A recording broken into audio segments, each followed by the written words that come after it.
Coming up on the Get Lean, Eat Clean podcast. It's really amazing. You get a change in brain state is the most important thing when you go out for a walk, and that's just something you need. That break, you need that time to breathe. That little amount of boost to your circulation really helps. And so many of us are just, we get sucked into the vortex of technology that essentially every incentive for that technology or the overlords of that tech are to keep you glued to it at all times. And so Right. counteract that a little bit, even for your own nervous system and physiology, like get out there and take a 10-minute break a few times a day, and it'll really help your productivity as well. Hello, and welcome to the Get Lean, Eat Clean podcast. I'm Brian Grin, and I'm here to give you actionable tips to get your body back to what it once was 5, 10, even 15 years ago. Each week, I'll give you an in-depth interview with a health expert from around the world to cut through the fluff and get you long-term sustainable results. This week, I interviewed best-selling author, podcast host, and health crusader Abel James. Abel's work has been featured in Wired Magazine, Paleo Living, and hundreds of media outlets.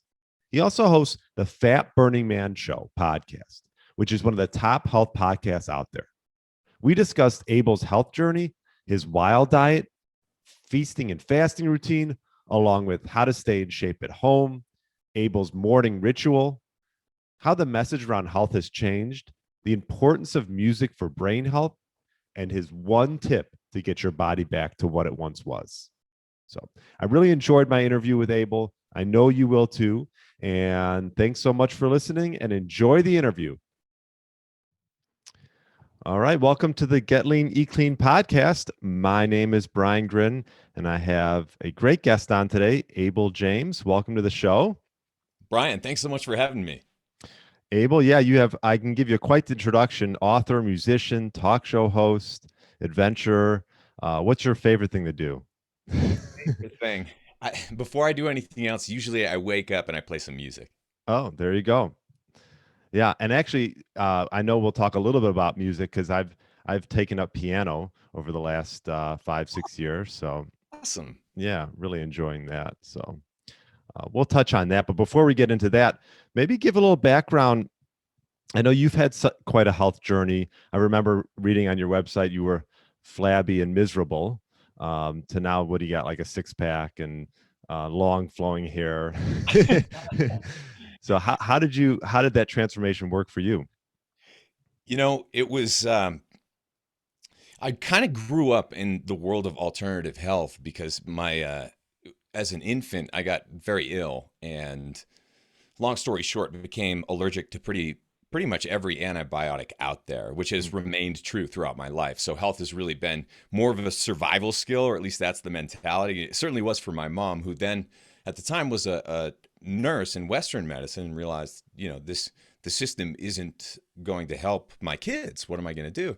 And so she went back to school, got an advanced degree, studied holistic medicine as well as herbs for healing, and started incorporating those into clinical practice. And so I was kind of raised in this crazy world where if anything went wrong, mom would race into the woods and come back after making like these bombs and tinctures and herbs and teas. And so that was kind of our normal back then, Right. in a lot of ways. And then, of course, I wanted to prove that I was better than that, and the first time that I got great health insurance right after college, to pay off my loans, I got a great job for the first time, and it just came with this insurance plan that I'd never seen anything like it. Like I could go into the doctor every 2 weeks and get my blood and urine analyzed and get all of this feedback and all these. The only problem was, after following his advice really hard, which was to reduce dietary cholesterol, eat super low fat, eat less, exercise more. I was running about 20, 30 miles a week or whatever. After 18 months of that, all of the problems that we were trying to prevent, like high triglycerides, high blood pressure, issues with thyroid and that run in the family, and many other things, those all got worse. I put on about 30 pounds. Wow. And after those 18 months, I was basically on a half dozen different prescription medications that I Really? didn't really need. This is all in my early 20s. Oh, And wow. around the time of all this happening, I came home one night and my apartment was up in flames and I lost everything I had to my name. And so Oh. when I went through that, I'm like, my life is out of control. This is terrible. What am I gonna do? And I looked in the mirror and it's like all I had was what I was wearing and my fat face. And I was used to being a runner and an athlete growing up. And this was just kind of I looked and felt like a 40-year-old man or someone who was just kind of falling apart, and my biomarkers reflected that. And so after going really hard in kind of the traditional Western medicine preventative health world, I Mm. ricocheted hard back to kind of the alternative health wacky world. But one critical piece that I really got into around that time was functional strength training combined with strategic partitioning of carbs, especially, but nutrients in general, protein, carbs, and fats. If they're not, it's less of eating a percentage every single day than it is partitioning strategically the macronutrients in the calorie load in the right places, and combining that with fasting, especially with the fasting within a month or two. I was down to single digit body fat, which was pretty much like the first time that I'd ever done that, with more muscle mass and less time training. And it made me mad enough to start up my own podcast and blog and the rest of it, because I thought people should know, if you're willing to do the work and follow the right principles that actually work, it's actually not that difficult. It's way better than following the wrong advice really hard and getting fat and sick, like what happened to me.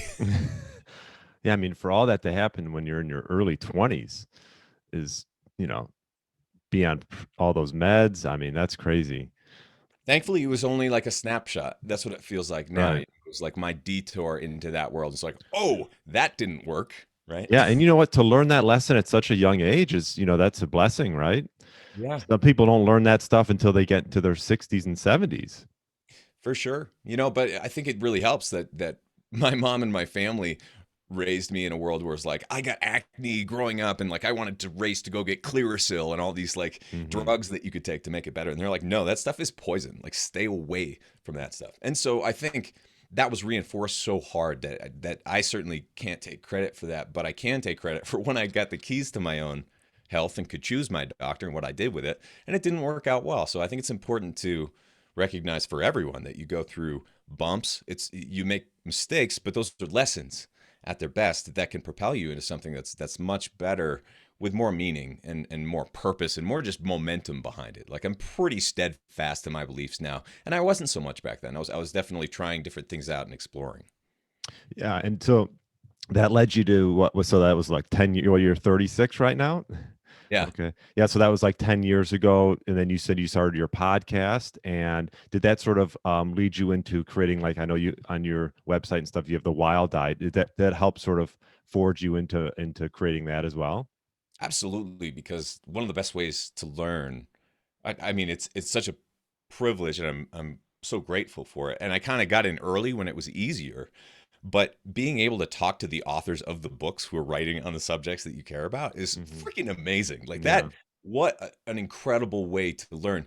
And before, like one of the ways I think I stood apart, and a lot of people do this, but many people don't, is like before I do the interviews, I read not only their book, but often like their body of work. Maybe not the entire body of work, depending on who's coming on, but it's like Right. I do a ton of research to make sure that you're asking the right questions and getting to the things that maybe are usually glossed over or somehow unique. But these people who are great writers are great thinkers. And if you ask them something on the spot, a lot of the times their responses are much more nuanced than you'd expect from their body of work. And so that's been one of the biggest pieces that I've taken away from this is it's so, when you're talking about health or medicine or healing or recovery, it's so individualized. And Hmm. it's not just based on genetics, but epigenetics and lifestyle factors, different, I,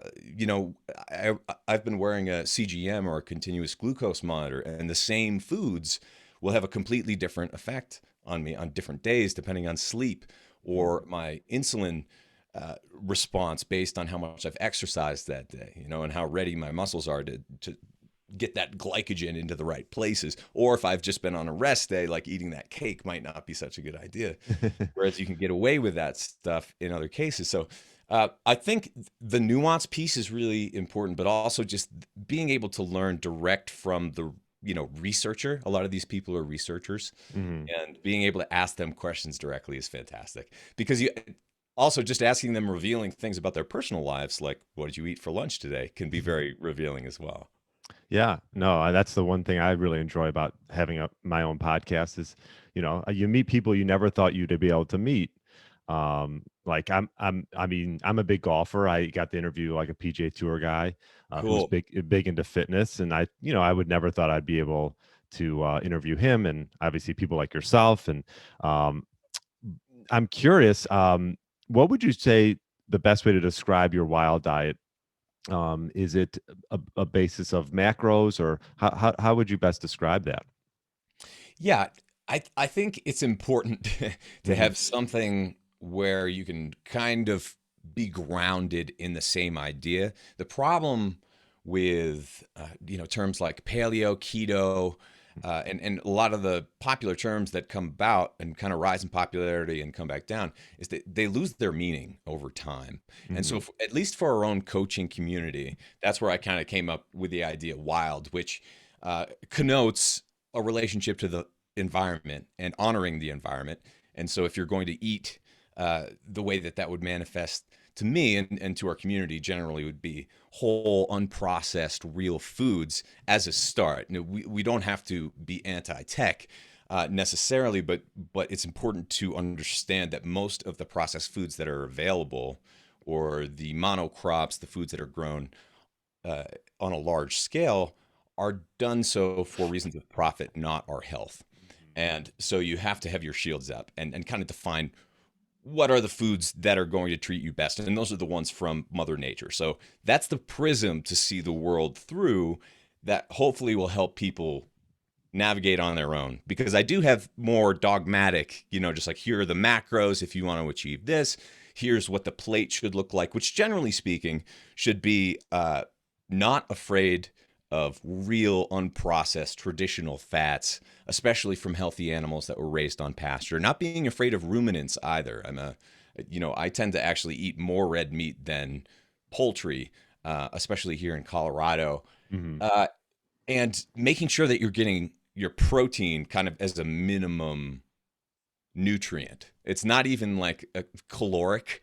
Like I tend not to really count calories and encourage other people as a lifestyle don't either. But it's important to know how to do that and build that skill at some point, being able to kind of eyeball some tuna or a steak or chicken and being like, okay, I can kind of guess what the macros are and the caloric load. That's an important skill. But generally speaking, it's pretty reasonable. Veggies and meat with a good amount of fat to make the veggies taste good, not being afraid of traditional, unprocessed salts. And then carbs tend to be the majority of foods that are out there for most people, but they're totally scalable based on your goals and lifestyle. So if you want to lose fat, that's the one to turn down, generally speaking. And if you want to pump up your performance or gain a bunch of mass, that's the one that you pump up. But you keep the protein there pretty much all the time. Fat is also scalable depending on kind of your goals, but protein is the one that most people should be focusing on. Yeah, I completely agree. I've talked about it before. It should be like the staple of the meal. And then everything around that is just sort of like, like you said, healthy fats. And then, I know some people are afraid of carbs. I think as long as it's nothing processed, you should be just fine. And then it's just sort of based off how you feel. Like I used to have like a huge, big salad in the middle of my day with maybe some fish, which is not sounds fine, but like actually I found that it weighed me down a little bit. Right. And so I've actually learned for my own good, I've actually pushed a lot of my carbs if I'm going to have them towards the end of the day. Yeah. Um, how, Likewise. yeah, what's your routine like? Your fasting and feasting routine? Yeah. That's the longer that I've done this, the more it looks like that. But when I first started, it was more a 16-8, where I just basically push breakfast into the more like noon territory, Sure. and then stop eating after dinner. But the longer that I did that, the more I found that I could push lunch a little bit far. Like I wasn't hungry by lunch. And I'm like, well, if I'm not hungry, then why would I eat right now? Let's try 2 p.m. And you can push that too far, and you like experience what that feels like. There's no nirvana waiting at the end. Like if you're fasting for 40 days straight, no, you'll die at some point. It's Mhm. not the answer necessarily, but it's a really important skill to build, metabolically speaking. Uh, Right. and I really experienced a lot of the benefits running too. Like for me, I used to run marathons. I don't run that far anymore, but it's one of those things where if you have to be sucking on goo packs and making sure that you're carb loading the night before with all this pasta, and I mean that's not that's not ideal because with health as a survival skill, thinking that way, when things get real, it's not when you're well slept and well fed. It's when, you haven't slept, you haven't eaten. And so I think it's important to kind of train for that, even if that means just not eating for a certain portion of the day or going dinner, or even every once in a while I'll do a 2 or 3 day fast where I'm still drinking water. I want to be clear about that. I don't do dry fasting. I don't tend to do long fasts all that often, but the longer I do this, the more it's closer to 1.5 meals a day, maybe even 1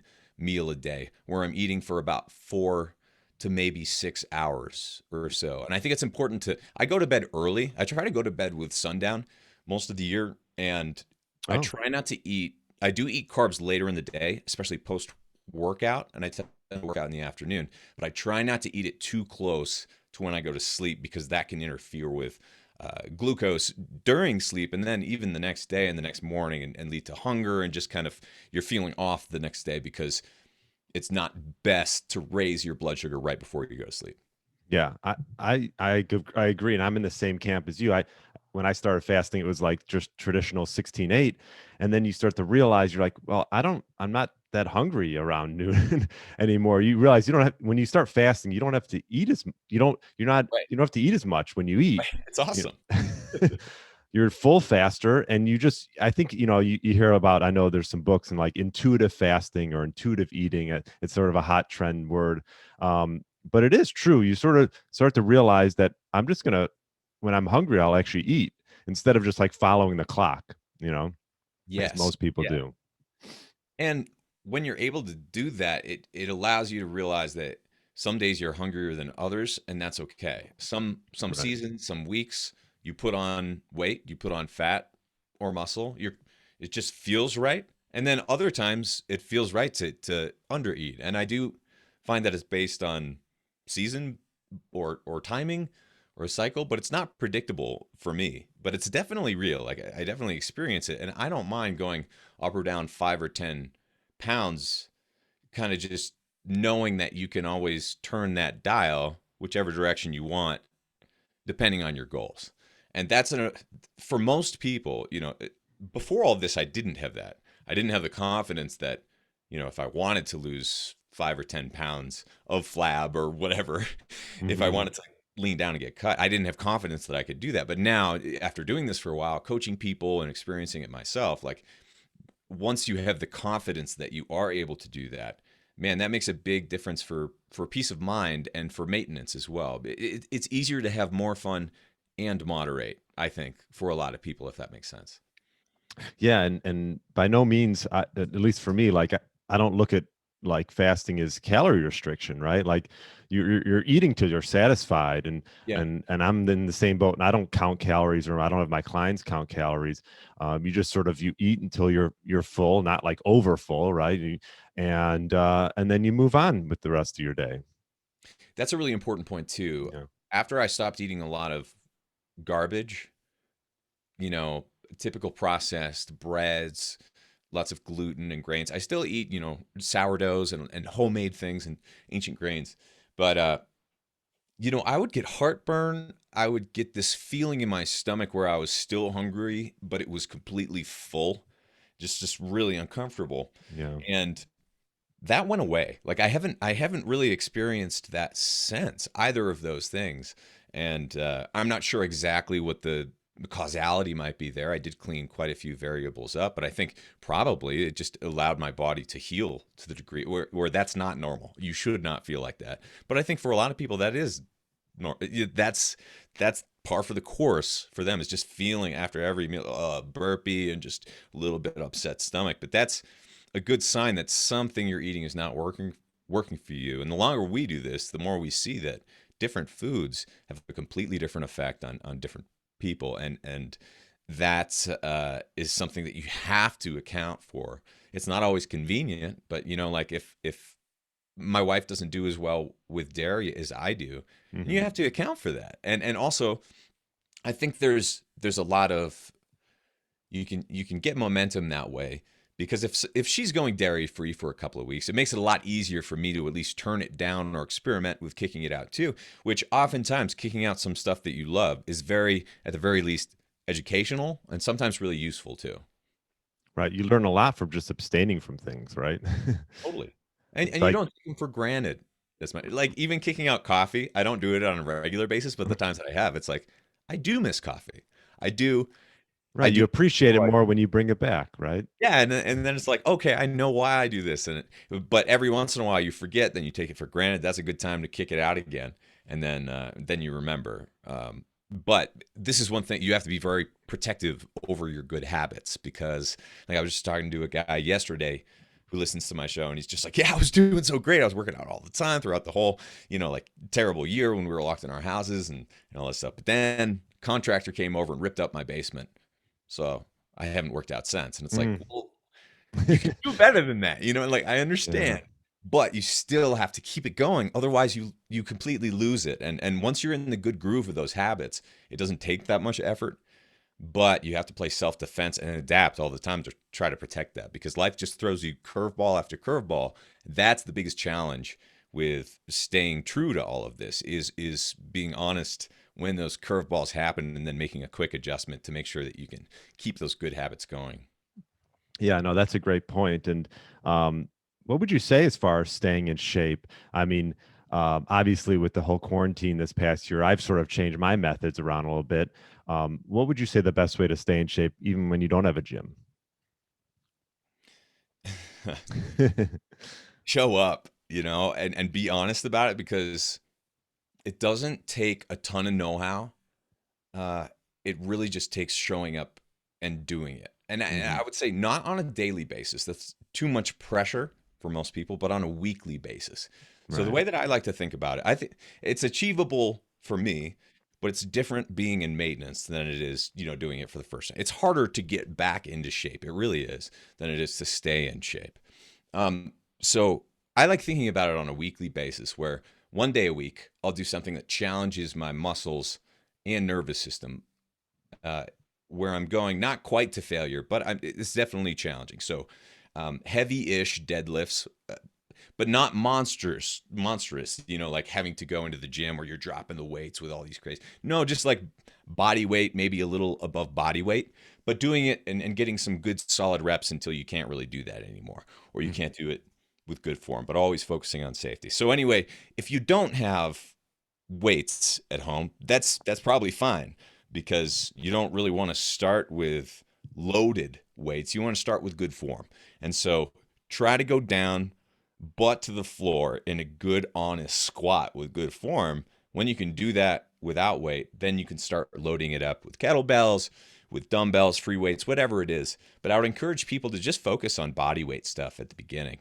Even just going through the motions of deadlifts, squats, pushes, presses, pulls, great stuff. And that's kind of the goal there. I don't split it up into leg day and chest day and stuff like that, like a lot of bodybuilders do. I mostly just do, let's hit all the muscles today. Let's do Mhm. a strength day. So Right. usually I do that on Mondays. You don't need to do that really more than once a week, especially for most people. You don't need to. And then another thing I do once a week is high intensity interval training, usually sprints. And we live in hilly Colorado, so I tend to do Mm. hill sprints. And and the longer I've done that, the more I appreciate the luxurious rest periods, allowing Yeah. your body to fully recover in between these bursts of high intensity activity. So, what it looks like is sprinting for about 20 seconds or so uphill, but that could also be sprinting on something that's not that doesn't have an impact. on your joints. Something like doing cycle spins on a stationary bike, or even mountain climbers, just like jumping back and forth. Jumping jacks could even work. Even Some swimming, What's that? even interval swimming. Swimming, Yeah. absolutely. Great one. Yeah, so just hit it hard for about 20 seconds. Then take as much time, I would say, especially if you're just starting, as much time as you really need. Take minutes, even if it's 5 or 10 minutes in between these sets. Make sure that you've recovered enough to be ready to go for the next one. And if you're just starting this, 6 are probably going to be enough, which is, if you add that up, that's 20 seconds times 6. In terms of actual workload, it's small. Same thing with these heavy lifts. The actual time that you're doing work is ridiculously low. It's not a sufferfest where, like, most people think you have to go 2 hours on a treadmill, just like killing yourself the whole time. But this type of training really isn't like that. It's training your body to adapt, to go hard and then recover, and then go hard again, then recover. And you reach a point where doing more of that does not help. So I encourage people, and then this is what I do as well. Strength day, 1 day a week, plenty. And then more of a sprint day type workout. One day a week is also plenty. And then the other days of the week are just, I'm trying to break a sweat just with something usually light, like a walk, maybe a couple of kettlebell swings, or a couple of dips in between interviews today, or a couple of pull-ups in between, these kind of like micro Micro, workouts. right? Micro workouts. Yeah. Yeah, that add up. Brad Kern's big fan, right? Yeah. Right. Of doing that. And so essentially that allows you to just, instead of putting your workout into one thing when you're wearing all your workout clothes, you can put in a few reps, not to the point of sweating. And that adds up to like a good amount of volume over time. And that's what matters, is pushing weight or pulling weight, moving weight over time is what matters on a weekly and even monthly basis, far more than a daily basis. So if you do that, and then the rest of the days you try to just like be relatively active, instead of sitting, for my interviews, I stand. Instead of sitting when I play guitar, for the most part, I'm standing up, and you Hmm. can make those decisions throughout your day to take 2 steps at a time instead of one when you're going up the stairs. Just little things like that. Trying to be more active than not. And one of the biggest reasons I do that is just the cognitive benefit of that. Your nervous system's fired up and ready to go. You get blood flowing everywhere. You think better. And so it's really, in terms of minimum amount of workout, it is minutes of work a week, but most of the time that you're going to be working out is recovery. And uh and so I think a lot of people, that's the secret, is showing up and being willing to do those things. Sleep well, stay hydrated. These are not sexy, Hmm. novel ideas at all. These are the pillars that everyone who's healthy just does every day and shows up and doesn't usually talk about it, because it's almost like it's just an assumption that you have to do these things for the people who have done it long enough. But some of the people who are newer to it might not be aware of that. Yeah, and I always say it's like the small little things that you do over time that make the biggest difference. Exactly. And one of those things, and I think it's probably been a positive through the quarantine, is more dogs were adopted, right? So people Yeah. were getting dogs, and like I I, have two. I know you have a dog. There's my dog right there. I actually have two now, so I might have to change my logo. oh yeah, I gotta include the other one. Yeah, I feel bad, so I got to put him in there. But so two dogs. I'm out walking more than I've ever walked in my life, and I usually do it after meals, which is great because it sort of blunts that insulin rise a bit when you go for a walk after a meal. So that I talked to a few interviews regarding just the positivity of having a dog and the impact that can make on your life. Yeah, yeah. And I encourage people who don't have a dog to pretend that you do and take yourself for a walk. Because Yeah. you know what happens when the dog doesn't go for a walk. It's unacceptable, but people don't carry that over to their own lives. It's really amazing. You get a change in brain state is the most important thing when you go out for a walk. And that's just something, you need that break. You need that time to breathe. That little amount of boost to your circulation really, really helps. And so many of us are just, we get sucked into the vortex of technology that essentially every incentive for that technology, or the overlords of that tech are to keep you glued to it at all times. And so Right. just counteract that a little bit, even for your own nervous system and physiology. Like, get out there and take a 10-minute break a few times a day, and it'll really help your productivity as well. Yeah. So don't go out there and walk with your cell phone, looking Right. at your Yeah, cell. exactly. I see people do that. I'm like, God, they're on a walk with their dog and they're looking at their cell phone half the Right. time. I'm like, what's Yeah. the point of that? Yeah, I agree. What would you say? So you've been in this game for a while in podcasting, your health podcast. Um, what would you say some of the biggest things that have changed over the last 10 years, as far as things that are just being, spit out or spewed out, with all these health experts? What has sort of been the shift, would you say, or I some of the would say shifts? it's so much more saturated now, Hmm. and most of the messaging is so much more superficial, whiz bam clickbait, that Mm. it's a little frustrating for some of the old timers like us who have been at this for a while. When it's, because originally, if you searched for something that was around ancestral health, these professors who had been writing about it on blogs since 1996 would be the first ones who come up. And now it's just frickin' MSNBC and Fox News and all of these, kind of corporate mainstream websites, and all the people who are doing the deeper work, or have been doing it for longer, or are doing it on their own terms or whatever, have been delisted or buried or just put over. Hmm. And that's a little frustrating. But one way around that, I find, is by reading books. People don't actually. So 10 years ago when I started this, a lot of people read books, and that it was the assumption that you would. And now, because I think there are so many other alternatives, because there are interviews of people who are in video form, and then there's audio. So why would you take the time to read their book?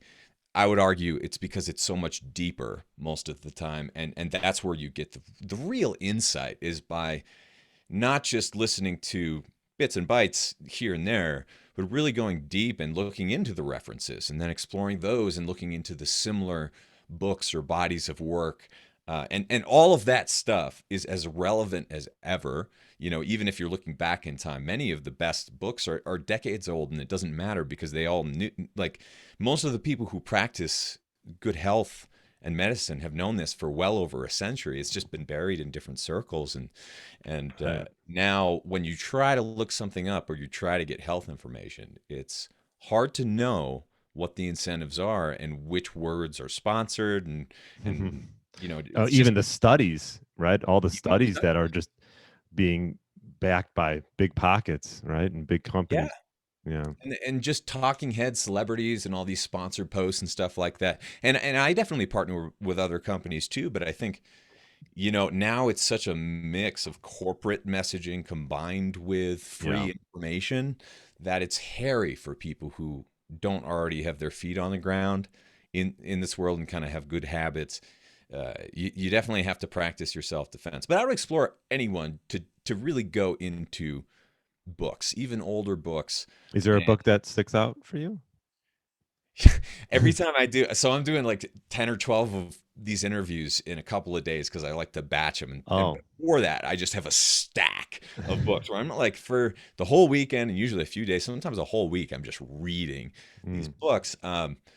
Is In there terms of a body of work, Dr.Ann Louise Gittleman, I think, is totally underrated. She has some great books that cover some vast territory. I'm talking to Robb Wolf after this. Sacred Cow is a great book that he wrote with Diana Rodgers, mhm. about regenerative meat and sustainability. Let's see. Those are the two ones that stick out Yeah. right now, but I would say, for anyone who catches your fancy, it's a bargain to get it for $15. It's usually the value, much more of a value than buying someone's course, or some other like bigger hundreds of dollar program, or even in-person stuff. It's really just, if you go in there, it's incredible, the generosity of knowledge that's usually available, especially when you go back historically. And it gives a lot of perspective to know that people were doing essentially keto, diabetic diets 100 years ago, and arguing with vegans 100 years ago. It's like And like it the all same comes full conversation has circle. been Yeah. happening the whole time. It's entertaining to know that. Yeah, I mean, well, I always say that you're never going to hear much about fasting in the mainstream because no one makes money when you No. fast, right? Right. Right. So, Too. but fasting's been going on for a long, long time on, almost every major religion. Yeah, exactly. Exactly. And fasting is one of those things where I think it's part of the human experience that a lot of people are missing out on. It does you grow in terms of strength, resiliency, and I think even mental Mm. strength. Oh, for You sure. you put that into your practice to some degree. Yeah, it gives you the flexibility, I always say. I mean, when you start getting into fasting, you realize you don't need to eat all the time. And it Right. sort of, yeah, just like, so if you're traveling or doing whatever and you miss a meal, it's not a big deal. Yeah, exactly. Yeah, Which becomes a superpower. it does. It does. Yeah. And I know I wanted to touch a little bit on, I know you're obviously big into music and musical training. What would you say some of the benefits of doing that? That's part of the reason I sort of got into piano was I was like, well, I work my body a ton, and I've been into fitness for so long. I got to start working my mind other than maybe reading. And Yeah. yeah, so I know you study that a little bit. What would you say some of the benefits of that are? There are so many, but uh, I studied this for a while, and my first research project and book was about this called The Musical Brain. Hmm. So some of this stuff is just, I think the most important stuff is more like N equals one, your own personal experience. Hmm. But this part is proven by research. Active listening is improved, which basically means, uh, well, I'll explain it this way. They did several studies of musicians and their brains, and it was based on language and the way that you understand language. And they found that musicians could better understand the inflection of those words Mm, and the added meaning behind those words, whereas regular non-trained or non-musicians, right. non-playing musicians weren't able to hear the inflection and the emotional information that Hmm. was in that. So, like an example is, "I'm fine." If anyone's significant other says, "I'm fine," like oftentimes that's not what they mean, and so those examples of the inflection of our language not reflecting the meaning in the words are more common than most people would expect.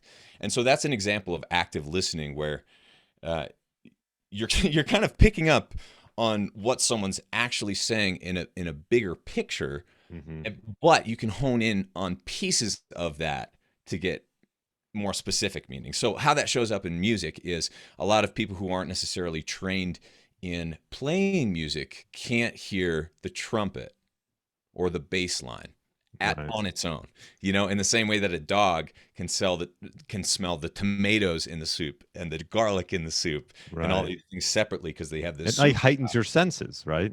Exactly. It Yeah. heightens the like fidelity of your senses. It allows you to deconstruct sounds and go in there and be like, what is that? And isolate that. So that's definitely a powerful skill for language communication, um, and active listening also in nature.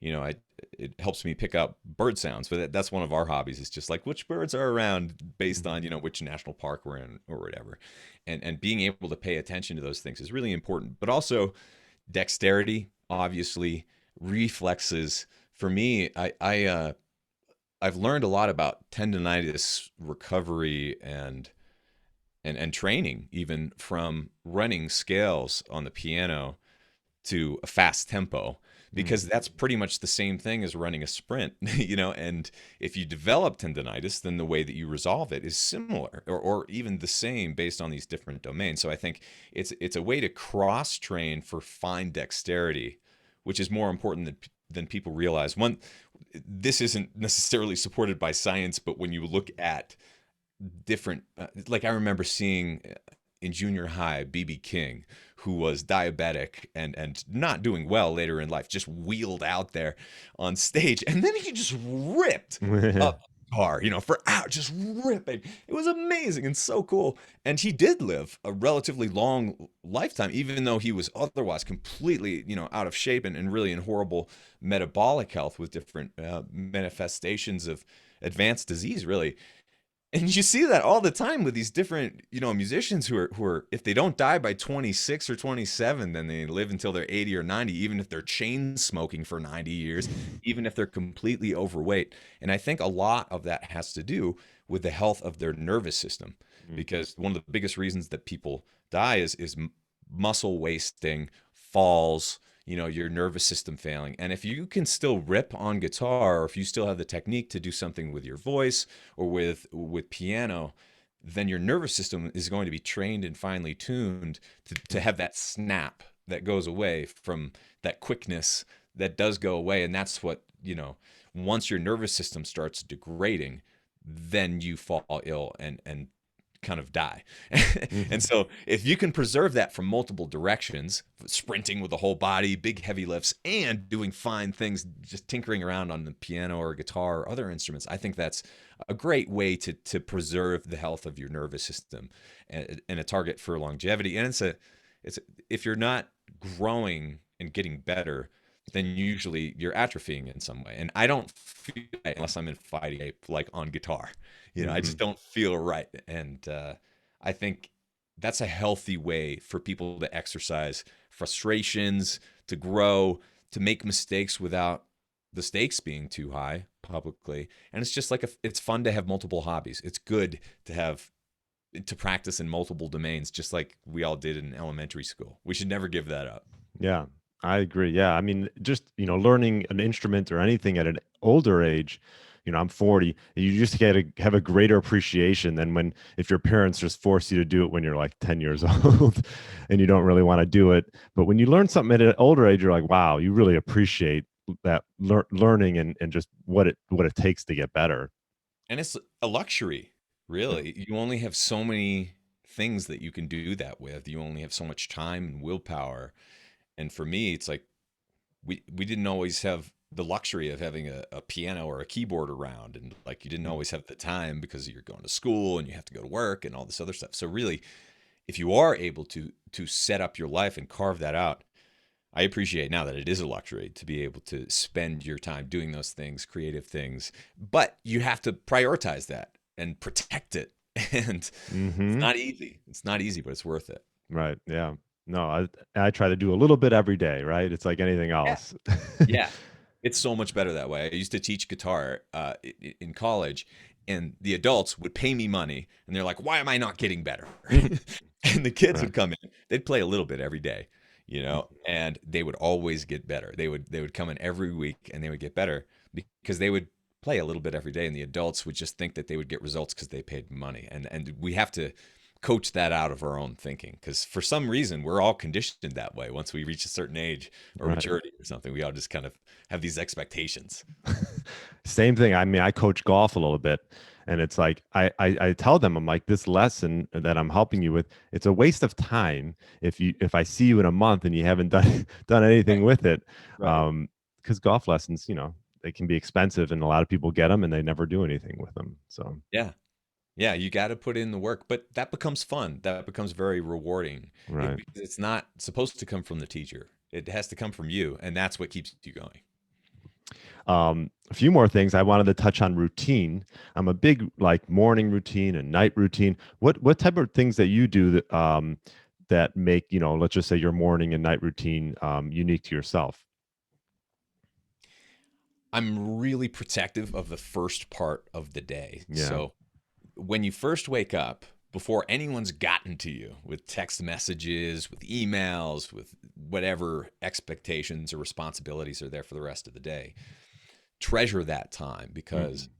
it's kind of, you have a purity of mind that you just won't get back once you start checking your email, once you start getting into this reactive state. So I wake up and typically try to hammer out a lot of stuff that I know is going to be good for me all at the beginning. And Hmm. that way, no one can touch me for the rest of the day because I've already done the things that I wanted to do.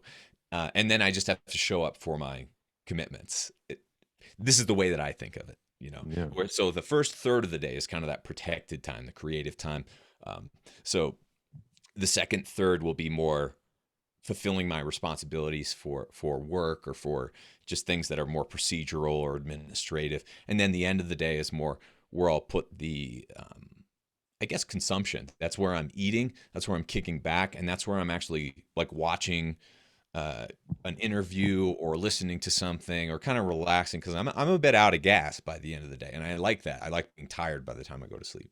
But Right. so in terms of the beginning of the day, waking up, um, hydrate. A lot of these things I take for granted, so I have to like go back. Right. Right. And they're big things, but they add up, right? Yeah, exactly. But hydrating for sure, with actually some electrolytes. I enjoy. I make just 1 cup of pour over coffee that I drink over the course of like literally 2 hours of practice. Sometimes an hour and a half. Sometimes an hour if I have to squish it in. And it's a really busy day. But I'll practice running scales and just drills and technique to warm up on the piano, and then I'll play some stuff that I want to work on. Then I'll do the same thing on guitar.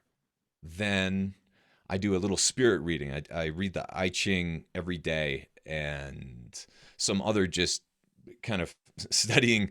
I'm reading a book about Futhark runes and what the meaning behind those are and Mm. symbolism and things like that. But things to try to advance our spiritual understanding in some way for just a few minutes. But I usually do that with my wife. And then let's see, what am I missing? Do Sometimes a little micro you work. take your Oh, dog for a walk? yeah. So my wife usually does it in the morning, and I'll Okay. do it later in the day. But qigong I usually do, uh, like right after I've finished my practicing music. So it's kind of like yoga or tai chi, Hmm. where I'm moving through different positions, squishing my organs, and just kind of doing things that aren't taxing to the system, but do require balance and do require mental concentration and breath work along with that. I don't count it as breath work because I've never gotten into breath work on its own, but I find if it's included in something else, I love it. So Right. those are breath holds. I'm kind of manipulating my breath throughout those different positions and things like that. So I think that's a really important part of the day that adds up over the long term. I meditate afterwards for just a couple minutes. Um, and that adds up over the long term to just kind of a balanced peace of mind that I didn't used to have, where you have more control over that, just all the voices in your head that are nagging you to say this or do this or interrupting your thoughts. That calms down a little bit once you have this daily practice of calming yourself down and trying to separate all that stuff out. So I think that really helps. And I'll also usually do red light and near infrared in the first part of the day. Sometimes in the later part of the day too, in like a targeted part of the body. But there's some biohacky things, blue blocking glasses. I try to get sunlight as soon as it comes up over the mountains in the Hmm. morning. It's usually I'm playing piano and the sun is rising and it's Mm. coming and hitting my eyes. That's important for regulating melatonin and things like that. So also grounding. I try to go outside a few times a week at least barefoot, even if it's really cold, and just have my feet touch the ground and Mm. experience a little bit of cold. But I don't do cold plunging or too Oh, great cold thermogenesis or anything like oh, you that. got to get into that. Yeah, are you into it? Yeah, yeah. I've gotten into. Well, I know Brad Kearns is big into He's that. huge into it. Yeah. Yeah. Yeah, I mean, I love it. I think you should give it a go. And it's just another way to just it's a stressor, but it's like it's almost like fasting. It's just sort of a mind thing. And once you just learn, talk about breathing, that's what it's all about. And so that'll Right. actually help with breathing. And so I would definitely even if it's just like filling up your tub and just going in there for a minute or two. I'm sure you can get your tub pretty cold. Here in Chicago, Oh I yeah, can get mine for sure. pretty cold. So yeah, no, I think you would enjoy it. I really do. Cool. Yeah, I'll give it a shake. You'll have to let me know. Um, I also wanted to ask a question I ask all my guests. What would be like your one tip if you had to give someone who's like middle aged and they want to get their body back to what it once was back when they were, maybe in their 20s? I would say practice intermittent fasting or cycles of under eating, and then partitioning your indulgences, especially your carbs, to after those workouts. So a lot of people say, and I agree, that nutrition, if you have to put them next to each other, is more important for getting back to your ideal body size or body composition than working out is. Hmm. But you just can't really get there once things get hard, I think, especially if you're talking about middle-aged hormones or, not what they were when you were a teenager or in your 20s. Once it starts getting difficult, then I think you just have to be a little bit more strategic, a little bit more specific to your own individual needs. But combining the intermittent fasting with the partitioning of carbs, which are scalable, I think for most people they do better with some than none. And so putting them after an honest workout, once or twice a week, can lead to just wonderful changes over time. And I have coached people down really fast to lose weight extremely quickly. I don't recommend that for most people, but if you're motivated, then essentially a protein sparing modified fast where you get your protein in first, you scale your fat based on your hunger, and then you kind of just avoid carbs. You still eat some veg, but you basically just avoid carbs for as long as you want to lose weight. You can lose an incredible amount of weight over time, oftentimes pretty quickly, because instead of you're getting plenty of protein from your diet, you're getting a little bit of fat, but most of the fat is coming from your body fat stores, and then you're not really getting carbs, which prevents you from going into a storage state with nutrients that are coming in. And so that can be really effective for some people, but it's really about try not to think about it in a daily way. Think about it more in a weekly schedule. And that will help a lot of people cope with the days where they feel like they should eat more or the days where they feel like they should eat less. And intermittent fasting is a great inroads to understanding true hunger. I love that. Lot of good insight in that. And we didn't have a ton of time to touch on your kids' book that came out.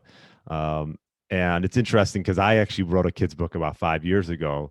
Huh. Yeah, so I saw that you wrote a kids' book. I'm like, oh, yours is Designer Babies Still Get Scabies. Is that right? Scabies, yeah. Scabies. Okay.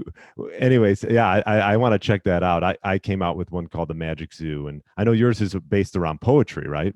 Yeah.